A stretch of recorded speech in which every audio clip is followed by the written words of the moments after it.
TDP నాయకుడు శీలం వీరభద్రరావు సోదరుడే ద్రాక్షారామ కపిలేశ్వరుని విగ్రహాన్ని ధ్వంసం చేశారని ఆగ్రహం వ్యక్తం చేశారు మాజీ ఎంపీ మార్గాని భరత్.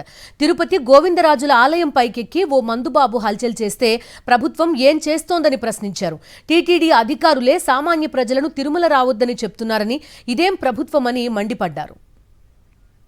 ఘోరాతి ఘోరమైన అపచారాలు చేస్తున్నారంటే ఈ ప్రభుత్వము నిజంగా బుద్ధి రావాలి, ప్రజలు కూడా గమనించాలి. కపాలేశ్వరుడి యొక్క లింగాన్ని సాక్షాత్తు తెలుగుదేశం పార్టీ క్రియాశీలకమైన నాయకుడు ఒక తమ్ముడు దాన్ని ధ్వంసం చేసిన సందర్భం.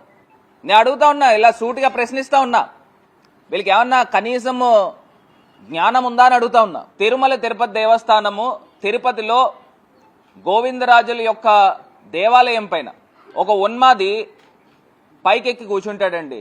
గోపురం పైకెక్కి ఎంత దారుణమేనండి. ఇంత దారుణంగా మందు సరఫరా జరుగుతూ ఆ ఉన్మాది పైకెక్కి అక్కడ దేవతామూర్తుల్ని కాలుతో తన్నుతూ నాకు 90 ml మందు ఇస్తే గానీ నేను కిందకు దిగను అని పోలీసులతో బేరసారాలు చేస్తూ ఉన్నారు.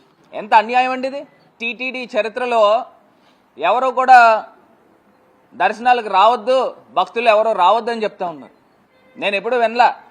ఎవరైనా దర్శనాలకు రమ్మని చెప్తారు, వీళ్ళేంటో రద్దీ ఎక్కువ ఉంది అందు గురించి ఎవరు రావద్దని చెప్పి స్టేట్మెంట్లు ఇస్తున్నారు.